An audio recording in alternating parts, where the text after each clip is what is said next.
जिस दिन वो लोग छूट के आएंगे साहब ना, यहीं मैं किसी से कुछ नहीं कहूँगा, मुझे लोकप्रियता नहीं चाहिए, मैं नेता नहीं हूँ, मैं यहीं जान दे दूंगा, यहीं बैठे बैठे जान दे दूंगा साहब। आएंगे आप लोग भी देखेंगे कि एक बाप, गरीब मजबूर कमजोर बाप मर गया।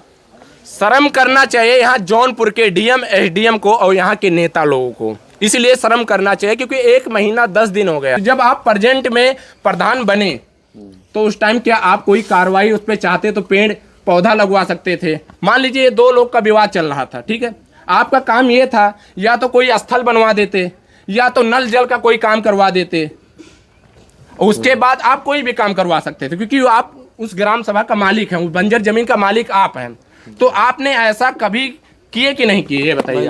मैं बताऊं एक मिनट, इन्होंने काम किया। ऐसा है कि वो ऐसा, अब ये 2-2 मेडल बता रहा है कि वो अनुराग यादव कैसा था। सोचिए, देश के भविष्य के लिए जो आगे चल के नाम रोशन करना था और कर रहा था, उसके लिए ये आप जहाँ पे ये घटना हुआ है वहाँ पे नहीं जा रहे हैं। तो आज हम लखनऊ से चल के आए हुए हैं, पीड़ित परिवार के पास आए हुए हैं। ये आज 1 महीना 10 दिन हो गया और सोचिए उस परिवार को अभी तक न्याय नहीं मिला है। आप सोच सकते हैं कि किस तरीके से प्रशासन अपना काम कर रही है और किस तरीके से सरकार अपना शासन चला रही है। सोचिए, ना डर पुलिस प्रशासन का है और ना डर जिस तरीके का कांड ये रमेश यादव किया था। अब आप लोग बताइए कि इस पीड़ित परिवार को देख सकते हैं किस तरीके से 1 महीना 10 दिन घुट घुट के रह रहे हैं। सोचिए, ये बताइए आप प्रधान जी, आपसे मैं बात करना चाहता हूँ, ये जो मामला बंजर जमीन के, जैसा कि सोशल मीडिया के द्वारा पता चला कि 2 बिस्सा बंजर जमीन 42 साल से मामला चल रहा था, क्या ये सच है? देखिए 40-42 साल से मामला ये चल रहा था, जो कि जो विवादित ज़मीन था वो लालता अपने वो बाउंड्री भी कर लिए थे, विवाद भी ख़त्म हो गया था। जो मान लीजिए कि कोर्ट में मामला चल रहा था, लेकिन फिर भी अनुराग के पिताजी और वकील साहब उस ज़मीन जो विवादित था लालता को सौंप दिए थे, ले लीजिए भैया हमें विवादित ज़मीन नहीं चाहिए। फिर भी देने के बाद भी वो सामने वाली पट्टा की ज़मीन थी, जो कि अनुराग के बब्बा के नाम से पट्टा हुए थे। वो ज़मीनें लेने के लिए उसके इतनी लालच थी ज़मीन की कि कुछ इजाज़त पूछिए मत। वो मकान पीछे बना हुआ है, पीछे मकान है, पीछे मकान बना है, इधर पाछे उसके बीच में इंटरलॉकिंग है, इधर कुछ था नहीं उसका। लेकिन धीरे से पहले मड़ई रखा, मड़ई रखने के बाद फिर पूरा मकान 2 तल्ला बना लिया, फिर आगे ले लिया ज़मीन, आगे बाउंड्री हो गई।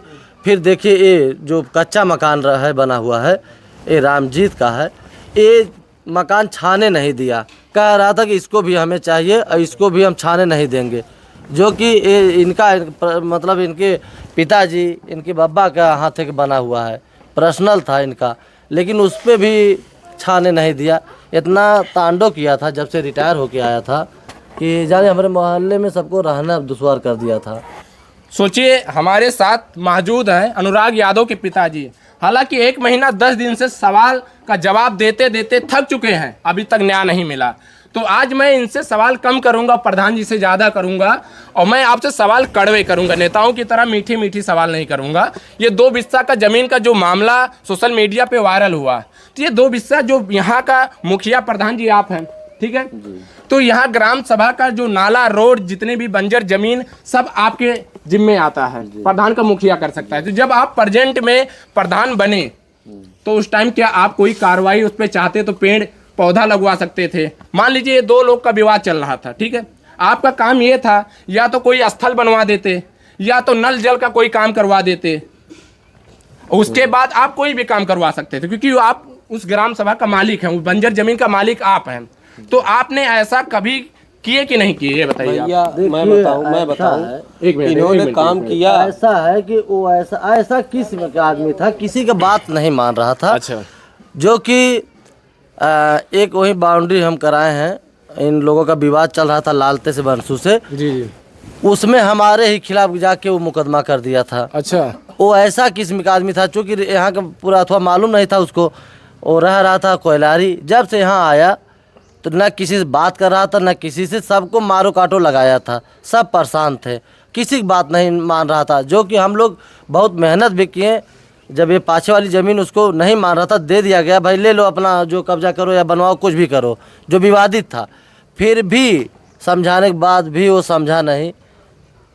तो ये जान लीजिए कि हम लोग दोनों पार्टी बैठा के समझाए, लेकिन वो समझने लायक था नहीं, किसी का नहीं था, किसी की बात नहीं मान रहा था। इन्होंने कहा कि इतना दे दो, हमने कहा 4 हाथ और ज़्यादा ले लो। हमने कहा प्रधान जी आप बैठे हो यार, आप यहीं से करवा लो। और जब बाउंड्री होने लगी तो उसने पुलिस बुला लिया। अच्छा, पुलिस बुला के और उसने कहा कि हमारे साथ ज़बरदस्ती की जा रही है, और उसने हमारे सब लेबर मिस्त्री को सब पकड़वा के थाने में बंद करवा के पिटवाया उसने। और ये सामने खड़े हैं, बैठे हैं प्रधान जी। इन्होंने ही कहा था, हमने कहा भैया यहाँ तक कह रहा है, यहाँ से तक नहीं, और उसको दे दो। हमारा रास्ता तो कम से कम छोड़ दो, हम आएंगे जाएंगे कहाँ से? इसी रास्ते पे जिससे आप लोग आते हो, इसी रास्ते के लिए। तो प्रधान जी जब आप दो पक्ष और विपक्ष को बैठा के और समझाने का प्रयास किए उस टाइम, ठीक है, तो आपने जब समझाया तो ना पक्ष विपक्ष वाले नहीं माने, पक्ष वाले कह रहे हैं ठीक है मेरा जमीन पूरा आप ले लो, ठीक है। लेकिन अगर वो नहीं मान रहे थे तो क्या एक बार भी आप अपने तरीके से आप अपना पावर लगा के FIR दर्ज कराए, 100 नंबर बुलाए कि नहीं इसमें हम कोई काम करवाएंगे, ना इनको दिया जाएगा ना उनको दिया जाएगा? कभी ऐसा आप काम किए कि नहीं किए? जब बाउंड्री हो रही थी ना तो मान गया था उस अच्छा। समय। उसमें सुलहनामा भी हुआ था और साइन भी किया था वो। जैसे वो मामला ख़त्म हो गया, उसके बाद जब बाउंड्री होने के बाद भी उसका ये लालच हुई कि नहीं हम यहाँ से लगा के इनके नाम के भी ज़मीन वो लेने के लिए मार कर रहा था कि हम रोड तक जाएंगे। अच्छा। और उसका 1 इंची नाम भी नहीं ज़मीन है, इनके तो नाम की ज़मीन है, भूधरी ज़मीन हो चुकी है, लेकिन उसका 1 इंची कहीं नाम की ज़मीन है नहीं। अब भाई पीछे वाला जो मकान बना है इसका पुराना वाला, अब समझ लीजिए कि हमारे उस पुरवा पे, दूसरे पुरवा पर का नाम की ज़मीन है, उसको पूरी बाउंड्री करा लिया है। वो जगदीश वकील साहब का है, गुड्डू का है, संतोष का है, राम नारायण का है, उन लोगों का ज़मीन एक खुद बाउंड्री करा के जो है ले लिया है। उस जमीन का कितनी बार FIR दर्ज आप करवाए, कितना बार आपसे और उससे लफड़ा हुआ था आप बताइए? भैया गिनती नहीं है कितनी बार दर्ज करवा। जब उसका भतीजा पिस्टल लेके दौड़ा था, कट्टा लेके दौड़ा था, तो उसका वीडियो हमने अवेलेबल करवाया था थाना अध्यक्ष गौड़ा बासापुर को, अभी मई में। अच्छा, मई का ये मई में, और उसका वीडियो आज भी मेरे पास है, फोटो भी है। लेकिन उन्होंने कोई कहा, उसी समय उन्होंने छानबीन किया होता तो आज मेरा बच्चा मेरे साथ में रहता। कहीं न कहीं सब लोग शामिल है। यहाँ पे जब एसपी साहब आए हुए थे और मीडिया के सामने कह रहे थे कि ये मामला 42 साल से 2 बिस्सा जमीन का चल रहा था और उसको देखते हुए बहुत ही बड़ा दुखद घटना हुआ, और मैं पीड़ित परिवार को इंसाफ दिलाऊंगा और दोषियों को कड़ा से कड़ा कार्रवाई करूंगा। लेकिन वो एसपी साहब को मैंने उसी टाइम कहा था, और जाके आप लोग वीडियो में सर्च करके देख लीजिए उसी टाइम में, कि जब 42 साल से मामला ये चल रहा था और हजारों बार FIR दर्ज था, तो आप लोग थे कहाँ? क्या आपको ड्यूटी दिया जाता? क्या आपको नौकरी पे रखा गया है जो संविधान का पढ़ाई आप पढ़ के और उसके साथ में आप वर्दी पाए हुए हैं, तो क्या एसी में कुर्सी लगा के आप बैठने के लिए पाए हैं? अगर वो 1000 FIR दर्ज में अगर एक भी FIR दर्ज का अगर आप काम करना चाहते तो मुझे लगता था कि आज अनुराग यादव यहाँ पे मौजूद होता। और 1 महीना 10 दिन से जो जिस तरीके से ये अपना बयान मीडिया के सामने दे रहे हैं, तारीख पे तारीख पड़ रहा है ना, बुलडोजर गिर रहा है, और जब उसके साथ साथ में एक महीना 10 दिन हो गया, अभी 1 महीना 10 दिन हो गए, अभी तक न्याय नहीं मिला। सोचिए, अब इस तरीके का मामला अगर हमारे प्रदेश में बहुत कम दिखाई देता है। अब सोचिए, आप बताइए, मामला गवर्नमेंट से है, अब मुझसे तो है नहीं, पहले भी नहीं था। मैंने तो समझौता कर लिया, उसका लिखित दस्तावेज मैं आपको देता हूँ, आप देख लीजिए। लिखित दस्तावेज देता हूँ कि हमने उस पर समझौता किया था कि हमको कुछ नहीं चाहिए, आप ले लो सब कुछ, ये बंजर की ज़मीन है यार, आप ही ले लो, हमको नहीं चाहिए। हम मकान इस तरफ बनवाए, हमने पत्रा रखवा लिया, इधर का दरवाज़ा कर लिया कि हमको उस पीछे की ज़मीन से लेना लादना नहीं। लेकिन उसके बाद इस कच्चे मकान पे मुकदमा, इस पूरे मकान पे मुकदमा, वो तालाब मैंने खुदवाया अपने बच्चे के लिए, उसके ऊपर मुकदमा। तालाब उसके लिए खुदवाया था, मैं मछली नहीं खाता, वो खाता था। हमने कहा बेटा रोज़ नहीं दे पाऊँगा, मेरे पास पैसे नहीं है, उसमें डाल दूंगा तो तुम जब मर्जी कहे तब, जब दिल करे तब लेके खा लेना निकाल के। उस पर भी मुकदमा करके रखा है, तो क्या करूं अब मैं, दुनिया छोड़ दूं? अनुराग यादव को पता चला है जो खिलाड़ी वो था वो बेस्ट अवार्ड पाया है। क्या आपके पास वो जो अवार्ड है आप लाएंगे? यहाँ रखेंगे, जरा मंगाइए आप अवार्ड। वो सोच सकते हैं कि वो देश के लिए, अपने लिए और इस समाज के लिए नाम रोशन करने के लिए अपने काम में, अपने कार्य पे काम करता था। जो कि मैं यहाँ पे आया, लोगों से मिला, चौराहे पे गया, वहाँ भी लोगों से बात किया, तो सुनने में मुझे आया कि शायद अनुराग यादव जो थे किसी से कोई मतलब नहीं रखते थे, एक छोटी सी किसी से रे टू काम नहीं हुआ है। और सोच सकते हैं हमारे साथ में, आप सबको दिखाने का हम प्रयास करते हैं, ये मेडल देख सकते हैं, बेस्ट अवार्ड मिला है, ये देख सकते हैं हम। अब आपको बताइए कि इस तरीके का जो देश का भविष्य का खिलाड़ी का के साथ में इस तरीके का हैवानियत होता है, सोचिए। स्पेशल गेस्ट देख सकते हैं आप, स्पेशल ये है गेस्ट, डिस्ट्रिक्ट, आप देखिए स्पेशल गेस्ट, ये देख सकते हैं कोच फर्स्ट। अब ये दो मेडल बता रहा है कि वो अनुराग यादव कैसा था। सोचिए, देश के भविष्य के लिए जो आगे चल के नाम रोशन करना था और कर रहा था, उसके लिए लड़ाई लड़ रहा था। अब आप लोग बताइए कि क्या इस तरीके का उसके साथ घटना हुआ? अभी तक सरकार इंसाफ नहीं दी, 1% चुप्पी तोड़ के बैठी हुई। कभी अभी तक ये भी नहीं कहे कि चलो दोषियों को हम कड़ा से कड़ा कार्रवाई करेंगे। जब एक हफ्ते के अंदर में इनकाउंटर, किसी चोरी और किसी के साथ में कोई घटना होता तो हो सकता है, तो आज 1 महीना 10 दिन हो गया है, इनकाउंटर क्यों नहीं हो रहा है? सोचिए, तारीख पे तारीख पड़ रहा है। जैसे कि लोग बता रहे हैं कि नोटिस लगा हुआ घर गिरने के लिए। बंजर जमीन है प्रधान जी, बंजर जमीन है, ग्राम समाज। सोचिए, ग्राम समाज वो जमीन है और घर गिरने के लिए नोटिस लगा हुआ, लेकिन तारीख पे तारीख दिया जाता है। तारीख जान लीजिए कि 25 तारीख था, उसके बाद 28, फिर 2, फिर 6, फिर अब देखो क्या तारीख मिलती है। सोचिए, संविधान के रास्ते पे चलने वाले ये अनुराग यादव के पिताजी हैं और प्रधान जी हैं, और तारीख पे तारीख पड़ रहा है। अगर ये लोग अनुशासन तोड़ना चाहें, अगर संविधान का पालन तोड़ना चाहें, तो ये घर 1 घंटे में गिर सकता है, लेकिन नहीं, क्योंकि इन लोगों को पता है कि हम इस देश में रहते हैं तो हम संविधान के हिसाब से ही चलेंगे। लेकिन मेरी बात भी सुन लो, मैं इनकाउंटर नहीं चाहता, मैं नहीं चाहता किसी के बच्चे को मार दिया जाए जिस तरह से मेरा मरा। वो भी दुश्मन है, फिर भी मुझे नहीं मालूम, उसको मारना नहीं है, लेकिन कानून के तौर पे उसको सज़ा ऐसी दो कि समाज में एक संदेश जाए। ये संदेश जाए कि फिर किसी अनुराग को कोई मारेगा तो 50 बार सोचेगा कि इस तरह से नहीं करना है किसी के साथ, नहीं तो मेरे साथ भी ऐसा होगा। तो कैसा सजा आप पाना चाहते हैं? क्या था कि आपके बेटे का जो हत्यारे को सजा हो, क्या चाहते हैं आप? भैया ये बताइए, आप यहीं आके फिर से रहेंगे? वो कल को जमानत कराएंगे, फिर यहीं से रहेंगे, फिर मुझे, मेरी बच्चियों को परेशान करेंगे, फिर मारेंगे? तो क्या हम लोग सिर्फ बलिदान देने के लिए पैदा हुए हैं? हम लोग मर जाएं? जिस दिन वो लोग छूट के आएंगे साहब ना, यहीं मैं किसी से कुछ नहीं कहूँगा, मुझे लोकप्रियता नहीं चाहिए, मैं नेता नहीं हूँ, मैं यहीं जान दे दूँगा, यहीं बैठे बैठे जान दे दूँगा साहब। आएंगे आप लोग भी देखेंगे कि एक बाप, गरीब मजबूर कमज़ोर बाप मर गया। शर्म करना चाहिए यहाँ जौनपुर के डीएम, एसडीएम को और यहाँ के नेता लोगों को, इसलिए शर्म करना चाहिए, क्योंकि 1 महीना 10 दिन हो गया है। और सोचिए किस हालात में अनुराग यादव जी के पिताजी हैं। मैं बहुत बहुत बधाई करता हूं, इनका शुभकामनाएं देता हूं कि प्रधान जी अभी भी इनके साथ लगे हुए हैं और ये कहते हैं कि आगे की जितनी भी समस्याएं आएगा वो पहाड़ तोड़ने का प्रयास हम करेंगे, आपके साथ रहेंगे। सोच सकते हैं आप लोग, लेकिन प्रधान जी को छोड़ के यहाँ बड़े से बड़े नेता जो हैं, छोटे से छोटे नेता बहुत कम लोग आए हैं। और जैसा कि सोशल मीडिया के माध्यम के द्वारा बताया जाता है कि लाखों रुपया दे दे के बड़े से बड़े नेता लोग आके और देखे गए हैं, और जो कि यहाँ पे आके और मैं पूछ रहा हूँ तो जैसे कि पता लग रहा है कि कोई कुछ नहीं दिया है। सोच सकते हैं आप।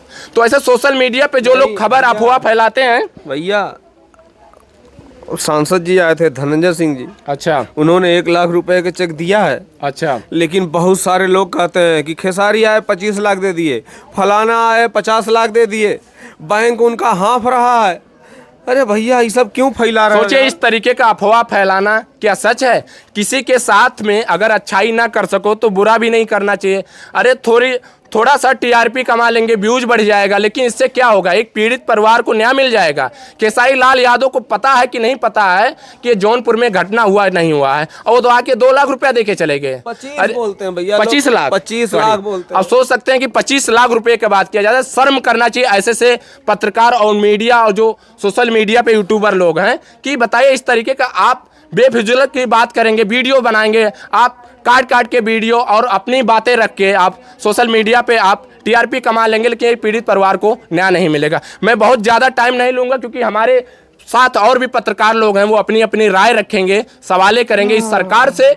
बस इतना ही कहना कि क्या इस पीड़ित परिवार को इंसाफ मिलेगा कि नहीं मिलेगा। सोचिए, अगर इस पीड़ित परिवार को इंसाफ नहीं मिलेगा तो उत्तर प्रदेश के 25 करोड़ जनता तुल्य जाएंगे तो कहाँ जाएंगे। सोचिए, उत्तर प्रदेश के मुख्यमंत्री जी हिंदुत्व की बात करते हैं, हिंदू की बात करते हैं, क्या ये हिंदू नहीं है? ये जो परेशान है अनुराग यादव जी के पिताजी हैं, ये हिंदू नहीं है क्या है? आप लोग बताइएगा, कमेंट करके जरूर बताइएगा। ये प्रधान जी जो आज इनके साथ खड़े हुए हैं, सोचिए, दिन हो, रात हो, आधी हो, दोपहरिया हो, चाहे जब हो, हमेशा खड़े रहते हैं। सोचिए, एक सहारा बन के खड़े हुए हैं। और मैंने सुना कि प्रधान जी ने कहा कि जो आपका बेटा का दायित्व था, जब तक मैं जिंदा रहूंगा तब तक निभाऊंगा। क्या ये बात सही है? सोशल मीडिया पे मुझे पता लगा। जी।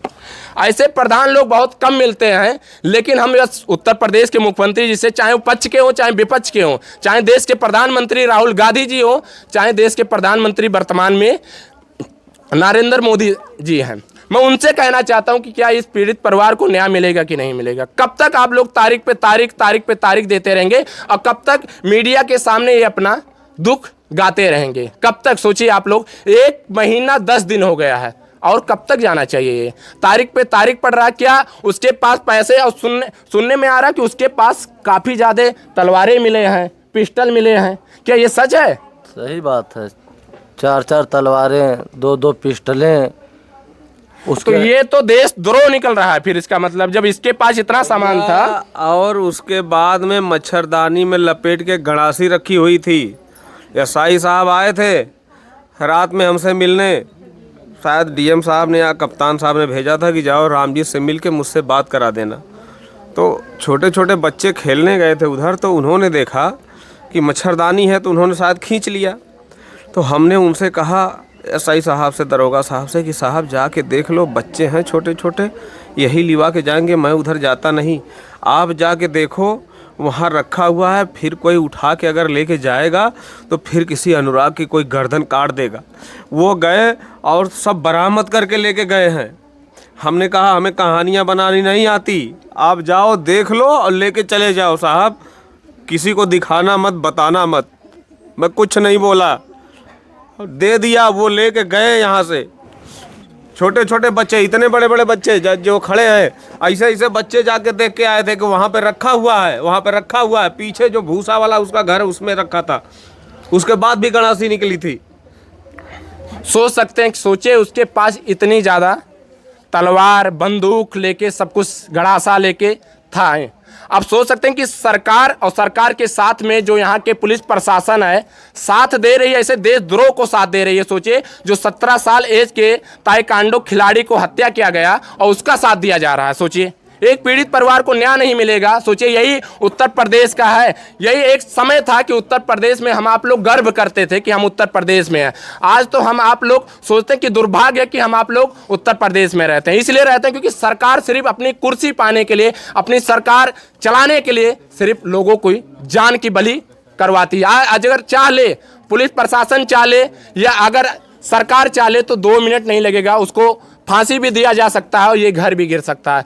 बस लास्ट में बस इतना ही बात कहना चाहते हैं कि जो रमेश यादव का जितना भी संपत्ति हो वो इस पीड़ित परिवार को मिलना चाहिए। जांच हो के देखा जाए, जितने भी भाई हैं, उस भाई का जितना संपत्ति रमेश यादव का बन रहा है, उसको पूरी संपत्ति इनके नाम करना चाहिए। और उन भैया एक मिनट, और उसके साथ में जितने भी लोग इसमें शामिल है, पूरे पीड़ित परिवार जो भी हैं, इनको सरकार बुलाए और बुला के इन्हें जो मुआवजा देना चाहते हैं उसको मुआवजा देने का प्रयास किया जाए। और उसके साथ में 2 बेटियां और है शादी करने के लिए। जी बिल्कुल, और मुझे संपत्ति नहीं चाहिए, गवर्नमेंट की है, गवर्नमेंट ले ले अपना। कितनी बार एप्लीकेशन डाल चुका था कि इस सब की जांच हो, लेकिन मुझे संपत्ति नहीं चाहिए, मुझे उनकी संपत्ति नहीं चाहिए। गवर्नमेंट की है, गवर्नमेंट अपना ले ले, उस पर कुछ भी कर ले, लेकिन गवर्नमेंट अपना ले ले। सोचिए, ऐसे दयालु पिताजी कहाँ मिलेंगे। सोचिए, उन्हें पैसे की ज़रूरत नहीं है, बस इनके बेटे के हत्यारों को उन्हें सजा मिलना चाहिए और सजा के साथ में इनको इंसाफ मिलना चाहिए। क्या चाहिए बताइए? ये कहते हैं हमारे पास जो भी टूटा फूटा घर है, जो टूटा फूटा मोटरसाइकिल साइकिल है, जो भी सामान है, मैं उसी में अपना बिता लेंगे। अगर हम अपने बच्चों को पैदा किए हैं तो उसका भी परवरिश करने का हमारे पास ताकत है। लेकिन हमें सरकार से कुछ नहीं चाहिए। सरकार से इतना चाहिए, जो रमेश यादव ने घटना किया, उस घटना को जो अंजाम दिया है, आज तक 1 महीना 10 दिन हो गया, 1 महीना 10 दिन में अभी तक इंसाफ नहीं मिला है। तो सोचिए उनको किस तरीके का बेरहमी के तरीके से उन्हें रखा जाए और या उम्र कैद दिया जाए, ये तो मुझे नहीं पता है। ये पुलिस प्रशासन के साथ में नेता कर सकते हैं। लास्ट में बस इतने पे हम रखना चाहते हैं, अपने ग्राउंड रिपोर्टिंग बंद करना चाहते हैं। बस लास्ट में कहना चाहते हैं कि इस पीड़ित परिवार को देख के रहिएगा। अगर आज इंसाफ इन्हें नहीं मिला तो याद रखिएगा आने वाले काल में आपके साथ भी घटना हो सकता है। चाहे पुलिस प्रशासन हो, चाहे छोटे मोटे मीडिया हो, चाहे बड़े मीडिया हो, अगर आज इस इंसान को, अनुराग यादव के पिताजी को अगर इंसाफ नहीं मिला तो कल आपके साथ भी ऐसे घटना होगा और आप बटोगे और कटोगे। बस जो हमारे मुख्यमंत्री जी नारा देते हैं कि बटोगे कटोगे, आज वही हाल हो रहा है। बस लास्ट में इतना कहना चाहते हैं कि इस पीड़ित परिवार को न्याय दिलाने का प्रयास किया जाए। और रही बात बेटियों की शादी करने के, तो बहुत पत्रकार ऐसे हैं कि थोड़ा थोड़ा पैसा लगा देंगे तो शादियाँ तो हो ही जाएगा, लेकिन इन्हें कुछ नहीं चाहिए। इन्हें लास्ट में बस उन्हें उम्र कैद की सज़ा होनी चाहिए, उन दोषियों की सज़ा दिया जाए और बुलडोजर लगा के घर गिराया जाए। अच्छा, ये जो तारीख पे तारीख पड़ रहा है, ये बुलडोजर लगा के घर गिराने के लिए प्रधान जी आप ये बताइए कब ये डेट आया कि नहीं आया? अभी डेट नहीं आया। ये नोटिस जो लगा, नोटिस किस चीज़ का लगा हुआ है? वही थोड़ा इसका जो है, इस पे लिखा हुआ है 76,000 रुपये मुआवजा। अच्छा। जो बसें हैं सरकारी ज़मीन में, लेकिन डेट था 25 को टाल के 28 को टाल के 2 के टाल के 6 को, बस टालते ही जा रहे हैं। सोचिए पीड़ित परिवार को हम अब क्या सवाल करें, क्या पूछें? बताइए, वो थक चुके हैं। सवाल का जवाब देते देते, मीडिया पत्रकारों से जवाब लेते लेते थक चुके हैं। सरकार जब तक ध्यान नहीं देगी, यहाँ के पुलिस प्रशासन जो डीएम एसडीएम है वो ध्यान नहीं देंगे, यहाँ के जो सांसद विधायक हैं अगर वो नहीं ध्यान देंगे तो फिर कैसे इनको इंसाफ मिलेगा? ये हम लोग का काम है कि जब तक हम लोग लड़ेंगे, जब तक इनका घर ना गिर जाए, उस इंसाफ पीड़ित परिवार को मिल ना जाए, तब तक हम आप लोग आते जाते रहेंगे। देखते हैं कि दम कितना किसके अंदर है। जय हिंद।